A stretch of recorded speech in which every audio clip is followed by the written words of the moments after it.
Hello and welcome again to another episode of Dave Trippin'.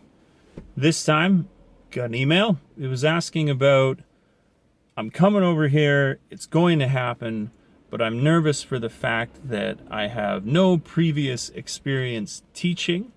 And this is an email, the famous phrase is that I receive a lot. And it's true though, I do. And it's something worth, I don't care if I have to reiterate it or say it again, but most people, first things you should do to put your mind at ease is, if you are looking into a job that you have met the requirements for, obviously you are suited to do this job. That's why requirements exist there. And I found in a lot of jobs that I've applied for, usually requirements are set even a little above what they might ultimately expect from you if they're going to hire you. So if you've met the requirements, you're in the clear. Now, I still understand, though, that with no teaching experience and, say, a degree backing you up, that you still may have nerves and you need things to put your mind at ease. And so the things that I would recommend aren't even absolutely necessary so much as, like I say, to put your mind at ease. And so the simplest thing to do for that, if you want to do something beyond your degree that you have, which qualifies you to come over and teach here in Japan, I really strongly recommend getting the TESOL or some form thereof. Whether you get it online doesn't matter. It's irrelevant whether you get it online or not. I've said this before in the past, that it's that you have a certification that matters, not so much where you got it from. Just like if you've come over to here to teach Japanese and they want you to have a degree, they don't care, although that might raise a few eyebrows if your degree was from Harvard, but they'll hire you if you come from the lowliest university, as long as it's accredited, to the highest level Ivy League. It wouldn't matter when the requirement is that you have a university degree. The same thing is true of the TESOL, that if you've had 2,000 hours in class time, that's good, but it's not going to decide whether or not you got the job or not. And the reason that you would take it is, I'm in the process of taking one. I can definitely say that a TESOL does better equip you. That shouldn't be surprising, although I'd been a little hesitant in the past to trust this because I thought, well, is it just a piece of paper that you're paying for, or will it really help you?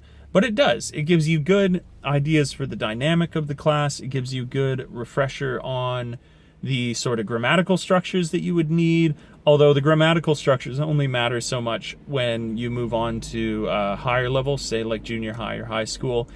And then something else becomes relevant in that situation that I've echoed, and I will echo again, is that when you are in the higher level grammatical situation, it's far, far, far less likely that you're going to have to lead the class. That is not your job. I've tried to be completely transparent about that fact. When I work at a junior high school, my role is to support. Yes, you are still a teacher, and don't believe these people who are like, oh, you don't go there to teach. No, you do teach, but you do so in a support role, which means for a lot of people, it's a great benefit. You don't have to design all the classes. The homeroom teacher will design the class, and you go in. And as long as you're present, you had a good sleep, and you're ready to support, and whatever the teacher requests of you at that time, fulfill it quickly and promptly and with a good Genki happiness, then you're going to be fine. We always, when doing something new, overthink things. And I do get it, especially when you come over to, not only, like, we get jitters in first job experiences. Say you're starting a new job that you've not done before. Say you're an engineer and you're starting a job that you're not done before. You would still have jitters going into that job, especially as the first job that you'd had as a result of getting your engineering degree. But those jitters are natural jitters for doing something new. And I do understand, though, that when you go over across an ocean to a country where the language isn't your first language, that these jitters are magnified. This apprehension to what you're going to go through, and are you good enough for it? I think almost the questioning voice in our head is, when you come to teach in Japan, is more that voice that's speaking to us, is about this whole experience that you're coming over to do, let alone the teaching aspect, because you've seen in what's required of you that you meet all the requirements. When you think of yourself as a person, really identify. Do you think that you are the worst teacher that has come over here? That's a good question, right? Like, am I the best teacher in the world? No. Am I the worst teacher in the world? Let's not dwell on negatives. But I'm still here. So you'll survive And always, always, always this amount of worry and frustration and thinking we're not good enough is in our head. If you want to put your mind a little bit at ease and stop racking your brain thinking, have I prepared just that extra little bit enough?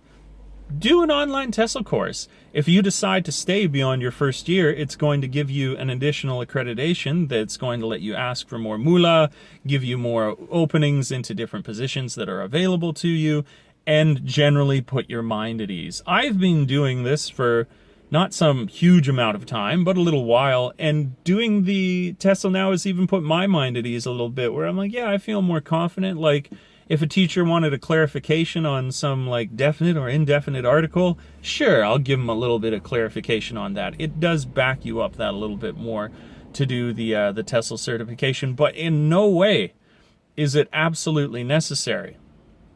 What's necessary is that you chill out, calm down, and realize that it's nerves, it's natural nerves, and probably more than anything, it's good to talk to somebody about it. You say, oh, I'm nervous about this. You have some firsthand chat. Obviously, speaking to me through YouTube is not maybe ideal, although I feel like we have a real bond. Yeah, so that was a great email that I got. I'm catching up on them. I plan to get through a bunch more tonight. This one seemed pertinent because, like I say, I have a number of people who are like, I'm still going to come, but I'm freaking out.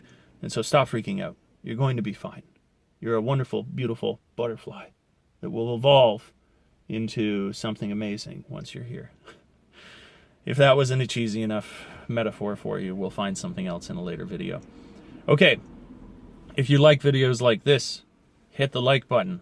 Also, subscribe to the channel. Why wouldn't you subscribe to the channel? Great advice, going on cool trips to different places. It's a good time around these parts. And thank you so much to everybody who's checking the videos out. I really appreciate it. And I'll catch you guys in the next one. Peace.